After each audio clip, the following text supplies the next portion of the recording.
Welcome to Disruptive Successor, a show for next generation leaders in family businesses and entrepreneurs who want to disrupt the status quo and take their existing business to a whole new level. We all know that what got us here isn't going to get us there. This show will provide inspiration, advice, and resources to help you create massive impact. This podcast is sponsored by myself, Jonathan Goldhill, and my company, the Goldhill Group, where we provide coaching for growing companies. I'm Jonathan Goldhill, and my purpose is simple: to guide entrepreneurial leaders in family businesses towards more freedom and fulfillment.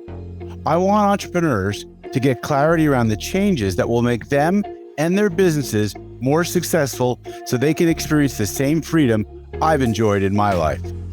Our proven practices challenge business owners to think differently about their business and how they're running it, and quite literally become game changers in our clients' companies. Learn more at thegoldhillgroup.com website, where you can schedule your free strategy session.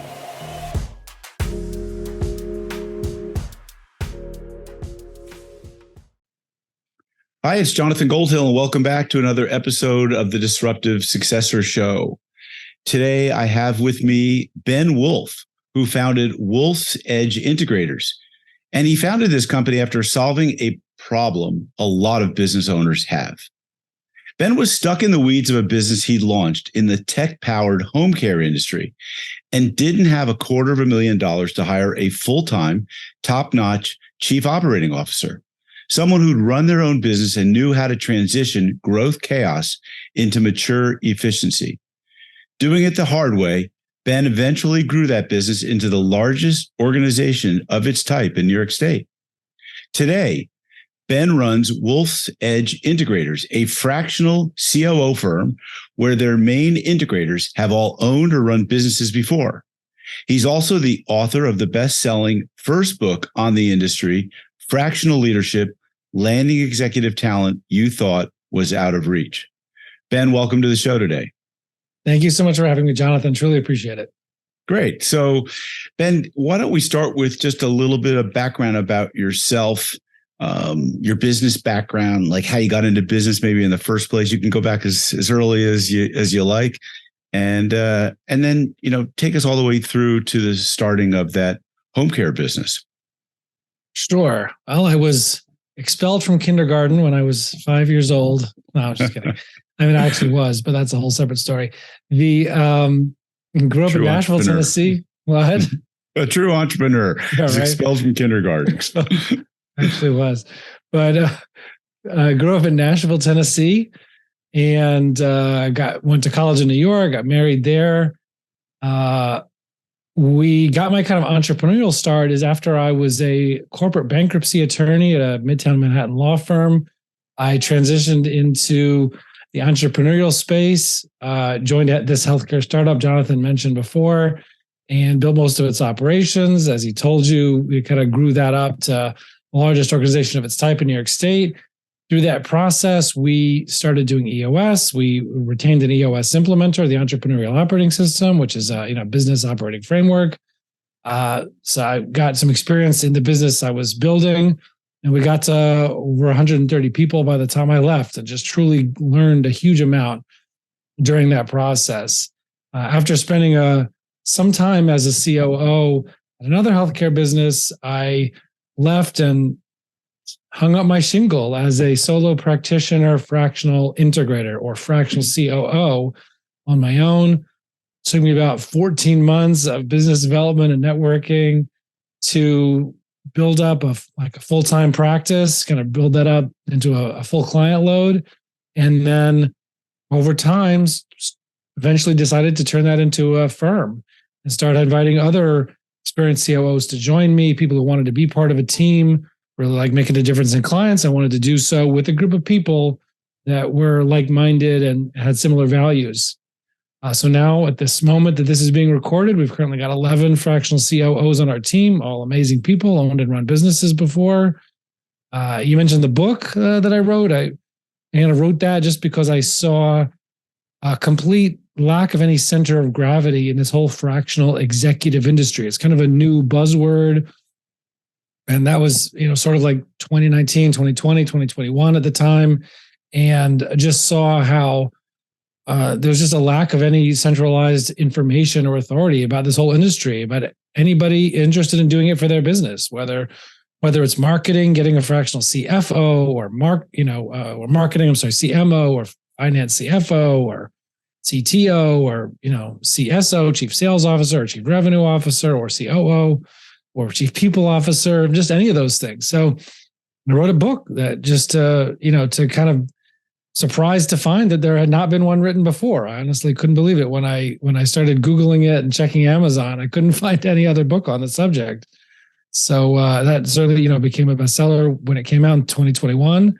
And working on another book for fractional leaders themselves. But that's sort of how I got into that background. And as a fractional COO firm, we kind of had the opportunity to really get exposed, not just through networking, but through also hiring all kinds of executives. The leadership teams report to us. So it's critical for any business to have the right people sitting in the right seats on every business's leadership team. So we're often hiring full-time executives for our leadership teams, or we're hiring fractional executives for our leadership teams, if that's the right choice. So it's just kind of how we got to be the sort of nexus of the fractional world. Pretty interesting. Reflecting back on my introduction to the fractional world. Well, I mean, first of all, I was a consultant, started back in, the late 80s. And that's when I first met my first CFO for Rent. He owned the trademark CFO for Rent. Shout out to Gene Siciliano. He was the first. I actually placed him in one of my private clients, who was a $6 million a year revenue micro cap publicly traded company. So can you imagine being $6 million a year in revenue? Publicly traded. There's a whole lot of really good financial work that's needed behind the scenes. So he was a great addition. And it made a lot of sense to me that, you could have CFOs for Rent. And obviously, although he owned the trademark, everyone seemed to copy and became a CFO for Rent, CFO for Hire, CFO, whatever. There were large organizations, I'm sure that you've run across some of them, that just were CFO partners, and they placed those people. And so it was widely understood that, well, accounting and finance, you could easily outsource. Anyone could come in. They don't need to know the business or the industry or the operations, and you could sort of plug and play them. I mean, obviously, you want to get someone who knows the industry, and you could put them in. But the concept of at the time started to appeal to me, like, I thought I would like to be a fractional, like part-time COO. And the people that I ran that idea by said, John, it doesn't make any sense. No one's going to outsource the guts of their business. Finance is one thing. They'll do that, but they're not going to do the COO. I mean, you need to be there day in, day out. So what did I miss? Where did they send me wrong? I mean, I wasn't being an entrepreneur. Great question. I went with the grain instead of going against the grain. But obviously, I mean, it's more than just the world has changed today, where, there's so much remote work and there's outsourcing. I have clients that are outsourcing things that people thought could never be outsourced, like doing landscape design plans in the Philippines, when you thought, well, you have to be here to measure and see it. So talk to us about being a fractional person in a company. And, has the world changed, or have you changed the way organizations are thinking about executive management and having them on your team? Yeah, that's a great question. There's a lot of elements that could really go into that, but one major element to that point is that I think that sometimes people conflate the concept of a COO to whom the entire leadership team reports with the concept of a VP of ops or a head of operations, right? Yes. Because the operations of a business is the actual making or provision of the product or service that the company does. And so whoever's in charge of that day-to-day provision of products or services, that's the VP of Ops. That's the head of Ops. So I distinguish that in the way I use the term. And some people use the term COO for that, but I don't. I'm using the term COO to be distinct from not just the head of operations. Operations is only one department. Business needs a marketing function, a sales function, an operations function, and a finance function. Right. The head of ops is only one of those roles. They report to the COO. So yes, I think for running the day-to-day of the business, for running the factory floor, running the day-to-day deliveries, or if you're in construction, managing the day-to-day juggling of the 20 field people and where they are each day and each minute. Yes, you need somebody 100% in the business full time. Right. So I'm thinking of one of my clients. They're about a $10 million manufacturing technology company, and they have a COO, but they don't have a VP of Ops. Is that what I see often is that sometimes I distinguish those are two roles, but you could have the same person could sit in both roles. Correct. Meaning, technically, if you have that, the way I would characterize the situation you just described is that the COO is sitting in two seats, not one. It's not that running the shop day to day is part of a COO job. He's actually doing two jobs. He's a COO. He manages the entire leadership team. Let's say that's 20% of his time. Right. And 80% of his time he spends running the day to day of the actual operations of the business. But those are actually two separate seats. So what we do is we come into a situation where you have someone has to be the VP of Ops. You have to have someone who's on that leadership team seat, not running the whole company, running day-to-day operations, and separate from marketing and sales and finance and admin, and HR, et cetera. Can it be a CEO, by the way? Sometimes you find CEOs that are still very involved in the day-to-day. And so I'm sure you come into those types of situations all the time, right? Yeah, that's a definite common situation. So let's say you have that CEO or that founder who is running the day-to-day, he's the head of ops and is the COO. He's running the whole company. And maybe he's also a salesperson, right? And so, or he's the head of sales. Typically, right, that's what's happening. So what we could do is that we could start incrementally taking him out of some of those seats to get him into the ones, or him or her, into the ones where he or she is most energized, most enjoyment, highest value to the business, most pleasurable, most energizing. Of course. So if we could take him out of their COO role by being the fractional COO, then maybe a few months later, we can help him, 3 to 6 months down the line, we can help him get out of the head of ops seat by helping him hire or elevate or helping coach someone up into that role, or hiring from the outside, hiring that VP of ops in. Now he's out of 2 out of the 3 seats. And now he's just in the sales seat and in his business owner seat. So, then we could work on, how can we start to work on getting sales more delegated, get the right people into the sales role, so that he could be completely freed up from the day-to-day, not focused on making sales all day or running the nitty-gritty of day-to-day operations, or managing the CFO and managing the CMO and managing the CSO, but get him into into really making the big deals, or being a thought leader, or R&Ding the next big product or service that the company is going to do, and start loving their life so much more, not to be drawn and pulled and with the weight of the day-to-day of the business, and really be able to focus on what he or she loves doing and is great at. And that's our job as coaches, is to get them to focus in on their unique abilities, or the things that they love and are great at. So I'm really interested in your book, the concept that it really took off and became an important book, because as I look around, I see fractional executives being sold into, there are organizations that sell fractional sales executives. There are organizations that are selling fractional chief marketing officers. There are organizations now, yours, doing chief operating officers. I imagine there's folks that are doing chief technology officers. So 100%. There's great people and great firms. I know most of them, in all of these spaces. They're great people. Right. And I imagine they become a great synergy for you. So what was the feedback that you got on the book? And is part of the message of the book that, hey, everyone needs to think fractional, because this is an option that you maybe hadn't thought of before?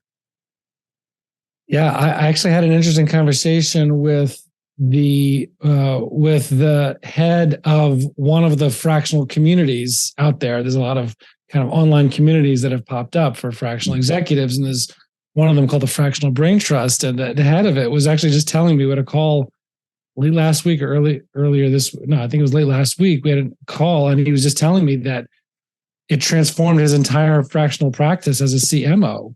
Because reading the book, because he said until he saw the book, he felt like his and the world's understanding of what the fractional executive world was like Swiss cheese.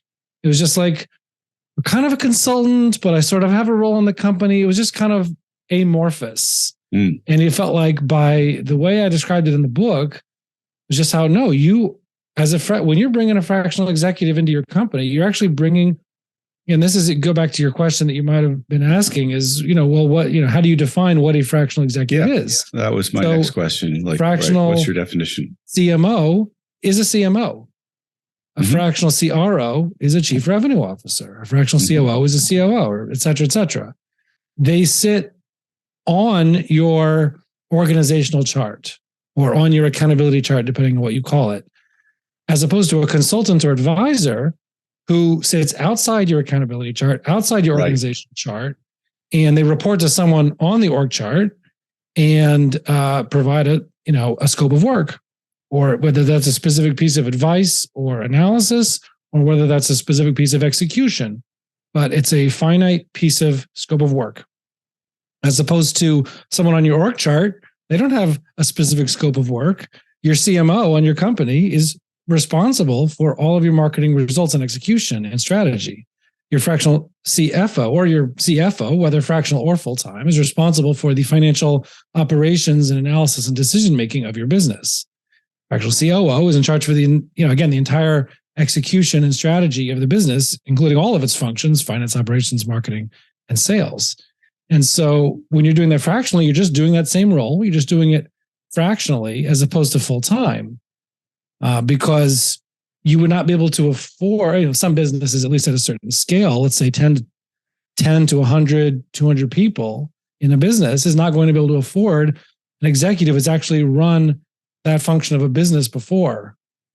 You're not going to be able to afford them. They're going to cost $250,000, $300,000 a year, plus bonus, taxes, benefits. And so you can get someone of that caliber and not have to find someone who's way underqualified. You're going to be able to get somebody of that high caliber without having to pay the cost of full time. So what percent fractional are they, or should they be? Does it depend upon the size of the company or the stage of growth? And then let's talk about at what point do they transition out of being fractional and either into being full-time, or they hire rather a full-time person to replace them? Yeah, you asked a two-part question. Yes, sorry. So the first part is, like, what percent fractional are they, like, for in your business, in your experience? I mean, does one person have 10 clients, so he's 10% of the time in that company? Or does it depend? Some might be a 30% or 40%. I mean, yeah. So typically, you're right that it can vary a lot with different businesses. I would say that a very common scenario, although again it varies a lot, but let's say in our firm, Wolf's Edge Integrators, with the COO firm, we're typically having about 20% of the equivalent of full time. So about a day a week is very common, of time spent. Although we don't measure anything in time, measure in results and accountability, but just as a way of thinking about it, it's about 20%. And that person who's doing 20% is typically going to have about 3 clients. Okay. because that would put them at, let's say, 60% capacity when it comes to client work. Mm-hmm. And that's going to give them sufficient buffer room to, deal with little things that come up, also business development, admin stuff, taking long weekends with the family, playing golf, that's, right.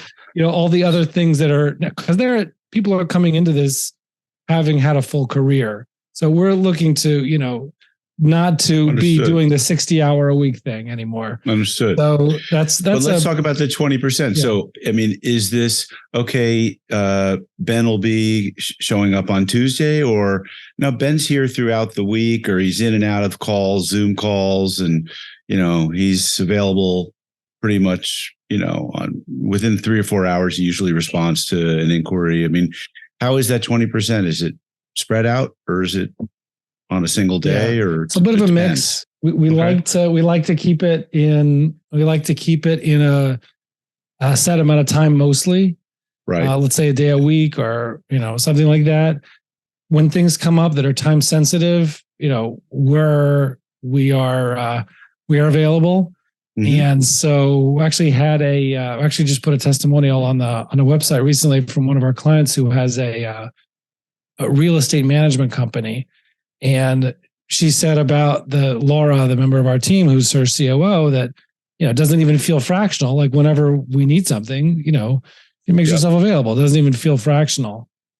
And you didn't exactly ask this, but part of the reason why it works to have a limited amount of time together, or to have set times together, is because it helps us give our clients better leadership habits. Mm-hmm. Because what happens, unfortunately, in a lot of small and growing businesses is everybody's scattered doing all the things all the time. Whenever anybody has a question, they just are immediately peppering the CEO or each other with questions. And anything that needs to be done, they're just always like kind of peppering and distracted and not really having much flow time, really work and focus on the things that are the most important priorities for them and their part of the business. And so we help people put in metrics and goals within those metrics to what are the key things that they're responsible for. And then we review those goals at a certain cadence every week. So we set up metrics to the extent that I didn't already have them. We establish a cadence for reviewing those metrics and creating accountability or problem solving around those metrics. We set up a one-on-one with each member of the leadership team besides the leadership team meeting, where if there's any issues that come up, we kind of remind people, okay, let's add that to our agenda for our weekly meeting, so that we get people into, instead of that habit of dividing their attention, and to get into a habit of batching their work, batching their questions, batching their issues into batches, so that we get people into good management habits, so that they, and obviously when there's a real emergency or something's truly temp sensitive, we'll address it right then. But a lot of times it's not. A lot of times it's just, that's what you just thought of a question, so you just ask it. But instead of addressing it, then we add it to our issues list for the weekly meeting, or for the leadership team meeting. Right. That's a little bit of an example of that, and how we are able to do our job, not only be able to do our job fractionally, but also get them to transition from their sort of mom and pop scramble startup mentality to a more real mature leadership team with mature leadership habits. And then when they could start migrating those habits down into the teams below them also, then they could free up, again, even more of their time to focus on the things that are really important and that are really going to move the ball forward for their business, and not just firefighting all the time. Right. Well, what it sounds to me like is the importance of having a weekly team meeting, whether you call it a level 10 like EOS, or just whatever it's called, your weekly meeting. And you're going through your quarterly priorities, and you're going through your weekly metrics, and then you're cascading those weekly meetings down as far down in the company as you can. The warehouse, the office, the finance team, whatever, the service team.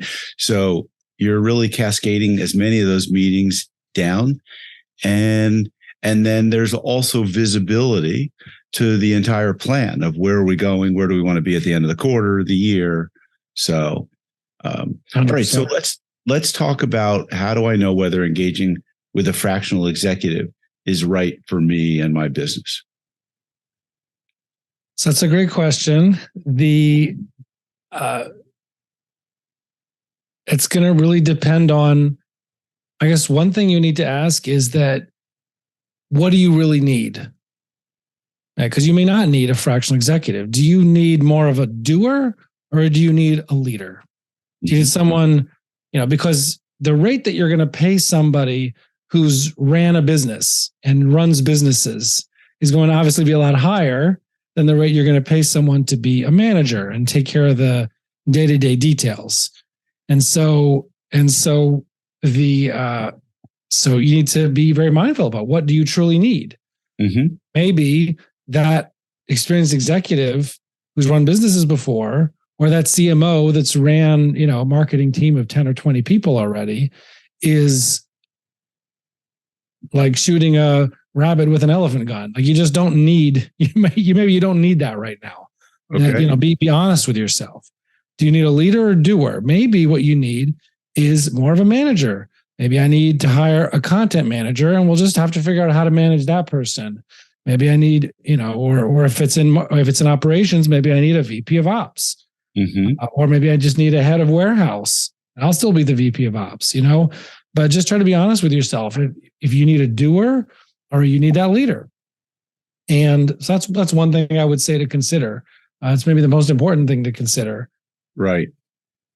So there was an article written in Harvard Business Review, I want to say 1981 or 1991, on the misunderstood role of the COO. And that article, that HBR article, really interested me many years ago, because I thought that COOs weren't really well understood. I think to this day, still a COO role for a lot of small businesses is not well understood. And recently, Cameron Herold wrote a book called The Second in Command, and he runs an entire organization of peer groups for COOs. And I think he's doing a great job of helping people understand what that role is. But let's get back to, what your thoughts on that role is, because you've written a book on it, or on the subject of fractional leadership. What is the role of a COO? Is it to be the chief whisperer of the, or listener of the CEO? Is it to implement and manage the vision, and prune the vision of the CEO, and just implement? Are they a people person? Are they an operations and manager? Like, tell me, what's your thoughts on it? Well, first of all, I would agree with most of those things that you just said. It's the CEO whisperer. It's the execution. It's the pruner of the CEO's vision. It's all those things. Another word I would put into the mix is that the COO is the conductor of the orchestra. Right. The conductor doesn't play an instrument, but the orchestra wouldn't be able to function without a conductor, because that's the person who's ensuring that all the various pieces and parts, all the functional divisions of the business and all the people below them, are all rowing in the same direction, are all rowing in the right direction. And so that's kind of the level, sort of quote unquote, below the COO. But there's also the level, as you mentioned a second ago, above the COO, the visionary, or the CEO, or the founder, or whatever you call him. And that is, as you said, pruning, so there's a level of managing up, effectively managing up, helping to take what is sometimes sort of a jumble of ideas and priorities, and helping turn that into an executable plan that's executable. That's not too many things at the same time, and it's not putting G before you've even done A, but It's helping say, okay, that's great. We could definitely do this, but here's two more foundational steps that we need to put into place in order for that to be successful. So here, let's focus this quarter on this pre-step and the next quarter on the next step. And then we could do, in Q3, we could do whatever the idea is. And so, kind of managing that swirl of ideas and swirl of potential and channeling that into an executable vision, and then translating that vision, because sometimes the founder's vision can be sort of overwhelming for people, or can be too often changing for people on the team. So they could translate that vision into an executable vision and then communicate it in a way that's clear and digestible to the team, and also prevent sort of that whiplash that people get when the ideas change too often. So they could be sort of that buffer that prevents that whiplash from occurring, and to make the whole team feel more successful, not have a bad morale that comes from the whiplash and feeling like there's no point because we do everything for 2 or 3 months and then it never gets finished getting executed. And can kind of prevent that. People can start seeing the fruits of their labor and have a much better morale, better communication, clearer communication, more digestible communication. So we kind of manage up and manage down. I think it's a really big challenge. It's a really big challenge because you have CEOs who have very big visions, and they come back from their CEO peer group, and they now have the idea of the week or the month or the flavor, whatever you want to call it, and the COO has got to really manage their boundaries, especially a fractional COO, because they can't take 20% and turn it into 60%, because the CEOs come back with more ideas of more things to do.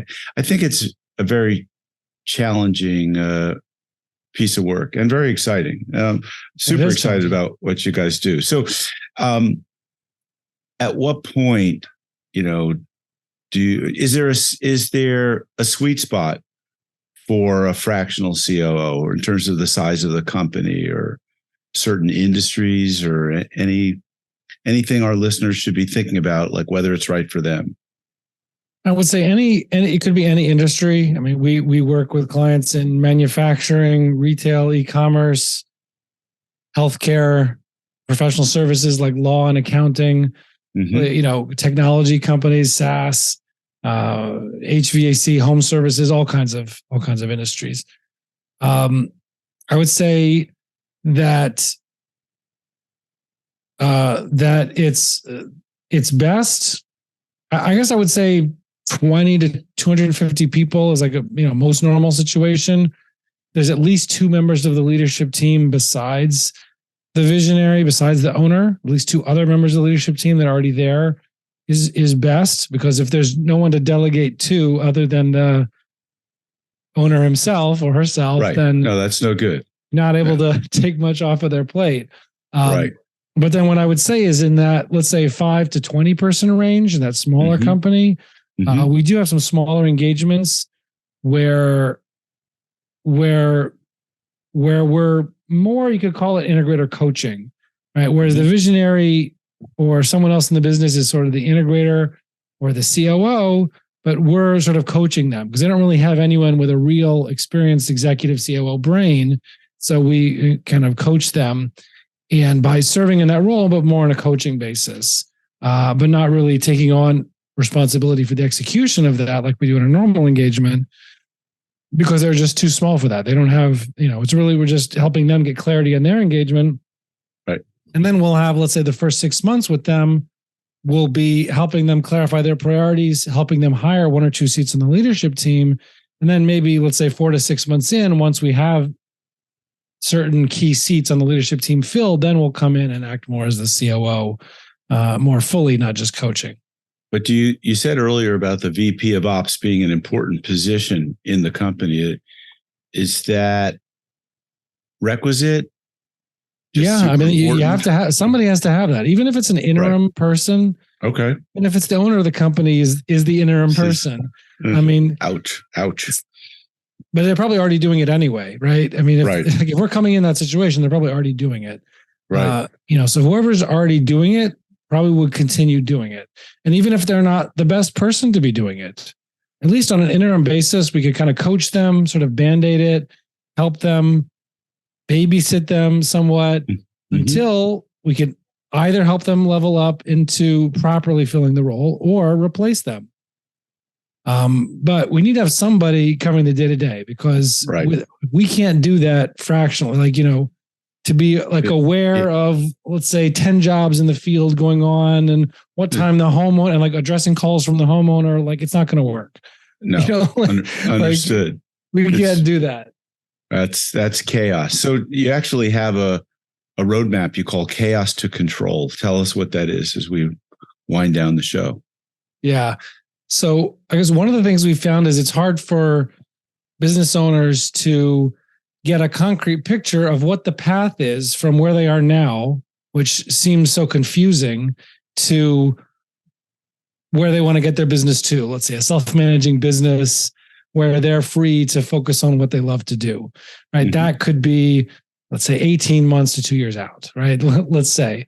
So it's hard to picture the path between here and there. So one of the things we do to get everybody on the same page about what that path is, and so we can agree on what we're solving first, what we're solving second, what we're solving third, what we're not solving till 6 quarters in, right? So that because we can't do everything at once. It simply doesn't work. So we have what we call a Chaos to Control roadmap, which is laying out the pathway to get us from where we are now to where we want to be.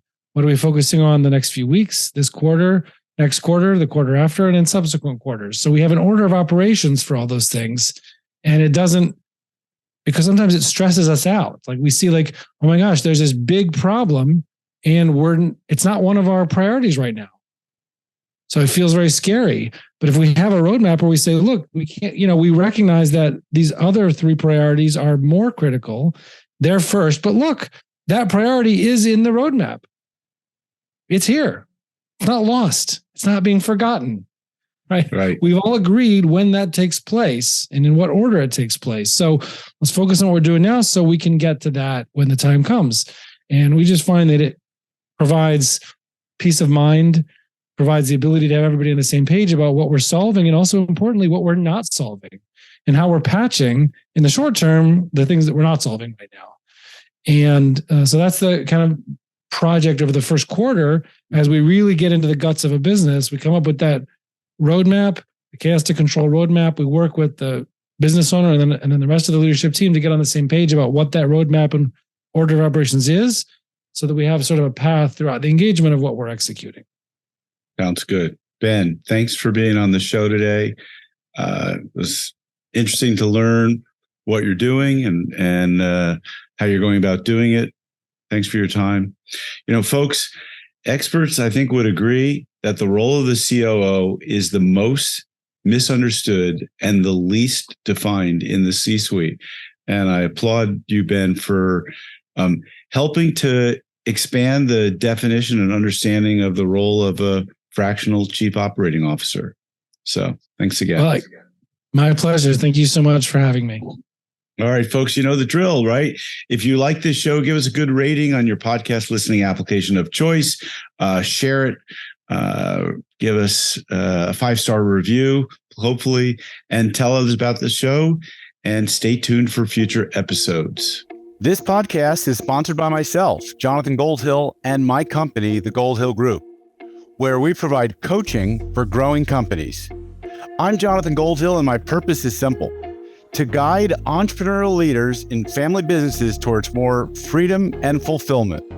I want entrepreneurs to get clarity around the changes that will make them and their businesses more successful so they can experience the same freedom I've enjoyed in my life. Our proven practices challenge business owners to think differently about their business and how they're running it, and quite literally become game changers in our clients' companies. Learn more at thegoldhillgroup.com website, where you can schedule your free strategy session.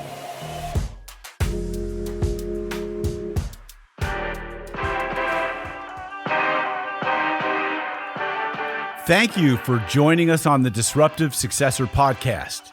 If you enjoyed today's episode, please subscribe, review, and share with a friend who would benefit from the message.